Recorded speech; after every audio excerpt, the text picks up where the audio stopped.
Takifuka ini dia senang kenal warna dan dia dapat sebut warna apa saja yang kita tunjuk asalkan warna tu macam basic yang dia senang untuk tahulah untuk kanak-kanak tahu.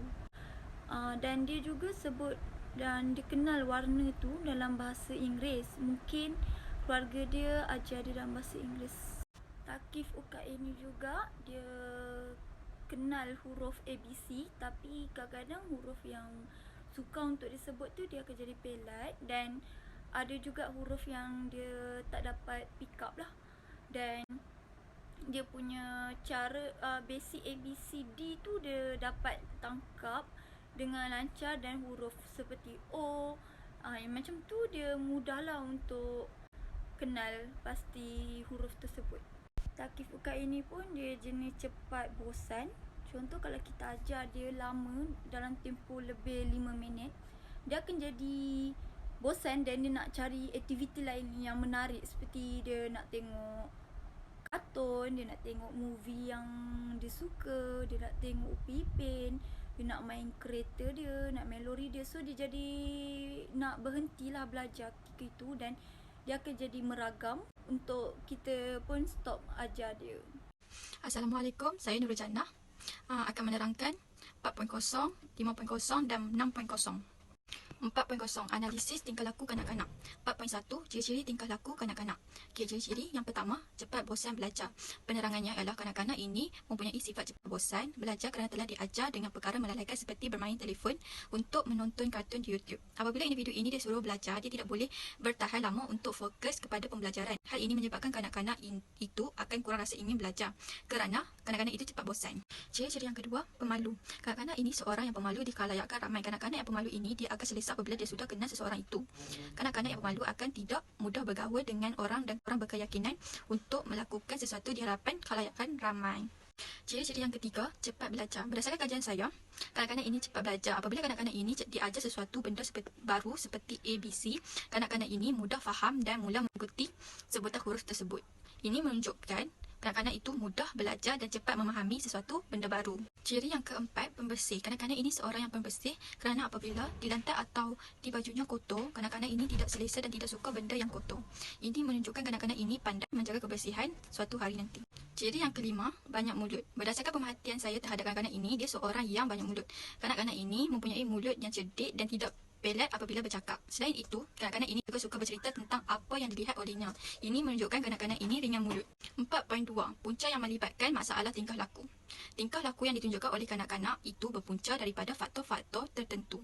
Sebagai seorang guru, perlulah mengetahui punca masalah tingkah laku muridnya untuk memahami faktor-faktor tersebut supaya dapat menjadi panduan dalam merangka program pengurusan tingkah laku murid tersebut.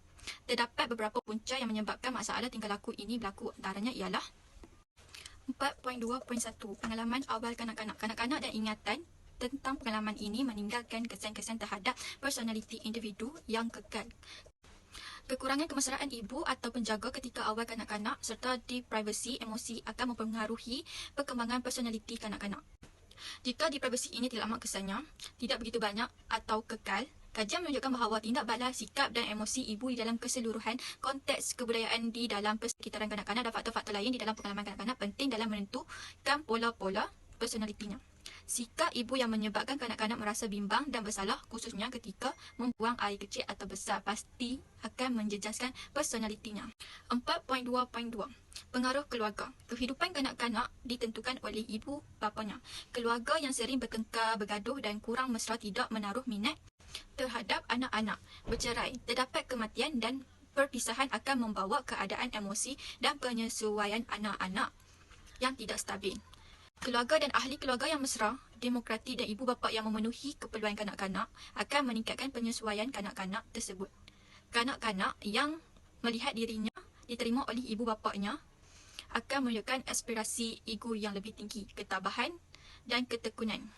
4.2.3 Motivasi. Motivasi merupakan keinginan untuk melibatkan diri dalam aktiviti. Kebanyakan pelajar bermasalah, pelajar kurang bermotivasi untuk belajar. Apabila pelajar bermasalah, pelajar berjaya dalam peperiksaan, mereka menganggap sebagai bernasib baik atau ujian senang. Tetapi apabila gagal dalam ujian, mereka menganggap diri mereka bodoh. Keadaan ini menunjukkan betapa lemahnya motivasi mereka.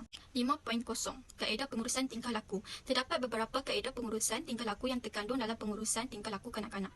Antaranya ialah membantu individu membina sikap dan personaliti yang positif terhadap cabaran. Guru perlulah berelakkan diri membandingkan kanak-kanak yang lemah dengan kanak-kanak yang tidak lemah. Selain itu, mengadakan aktiviti dalam berkumpulan bagi membina semangat bekerjasama antara rakan sebaya. Di samping itu, kurangkan diri membimbangkan kanak-kanak tersebut dengan memberi galakan dan pujian terhadap mereka supaya dapat membina keyakinan diri dan dorongan yang positif. Seterusnya, belajar sambil bermain juga adalah satu kaedah pengajaran yang memberi peluang kepada kanak-kanak untuk melakukan aktiviti berpura-pura di bawah keadaan terkawal.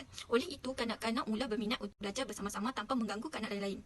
6.0 Rumusan. Tingkah laku bermasalah menjadi topik perbincangan di kalangan masyarakat umum sejak kebelakangan ini. Ini bermaksud tingkah laku bermasalah boleh menyebabkan ketidakseimbangan di antara emosi dan aktiviti kehidupan seharian individu. Dengan ini, tingkah laku yang bermasalah dapat memberi keadaan yang buruk dalam aktiviti pengajaran dan pembelajaran di sekolah. Dari sini, kita dapat melihat kanak-kanak dibentuk mengikut acuan yang ditetapkan oleh Kementerian Pendidikan Malaysia. Di sini juga, guru memainkan peranan utama untuk membentuk kepribadian tingkah laku murid-murid semasa berada di sekolah. Selain dari tanggungjawab ibu bapa, guru juga adalah seorang yang penting dalam menghasilkan insan yang sempurna dalam pendidikan kanak-kanak. Pada pandangan saya, kanak-kanak pada hari ini telah diberikan perhatian secara keseluruhan dari segi emosi, jasmani dan rohani. Di sini nampaklah ibu bapa sudah mula pandai melayan pertanyaan anak-anak, membawa mereka makan bersama, berbincang dan memberi anak peluang untuk memberikan pendapat sendiri. Pengembangan sikap ini memberikan kesan yang positif dalam kehidupan kanak-kanak. Dengan ini, ia dapat menghasilkan satu generasi yang aktif dan mahu menunjukkan diri di khalayakan ramai. Masalah tingkah laku sememangnya sering dihadapi oleh guru-guru semasa proses pengajaran dan pembelajaran berlaku. Tidak mudah untuk menguruskan masalah tingkah laku di kalangan murid-murid. Masalah tingkah laku ini ada kalanya dapat dikawal dan ada kalanya tidak dapat dikawal. Di sini nampaklah guru di sekolah amat berat sekali. Bab kata pepatah, berat mata memandang, berat lagi bahu memikul. Itulah hakikat tugas seorang guru di sekolah. Apabila salah berlaku di kalangan murid-murid, maka guru akan dipersalahkan dan cari ditunding ke arah guru. Kadang-kadang keadaan dan suasana sekolah juga menimbulkan keadaan yang tidak selesa dan menyebabkan tingkah laku bermasalah. Kelas yang terlalu ramai, alat kelengkapan yang tidak mencukupi, suasana di dalam kelas yang tidak terapi, alat bantu mengajar yang tidak cukup, gangguan di luar dan keadaan sekolah yang tidak sempurna dari segi kemudahan asas ini juga boleh memberi gangguan kepada kelancaran pelajaran kelas. Oleh itu, pendapat-pendapat dan kajian dari beberapa tokoh terkenal boleh dijadikan sebagai bahan rujukan oleh pihak sekolah. Sebagai ibu bapa, kita mestilah menjaga keselamatan dan jaminan kehidupan sempurna kepada kanak-kanak. Selain itu, ibu bapa juga memberikan kasih sayang dan perhatian yang cukup. Ibu bapa juga memberi peluang atau kebebasan kepada anak-anak untuk memilih apa yang mereka suka.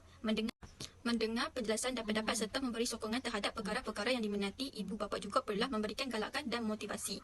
Seterusnya, guru perlulah menangani tingkah laku dengan bijak dan teratur agar tidak mengganggu proses dan pembelajaran di dalam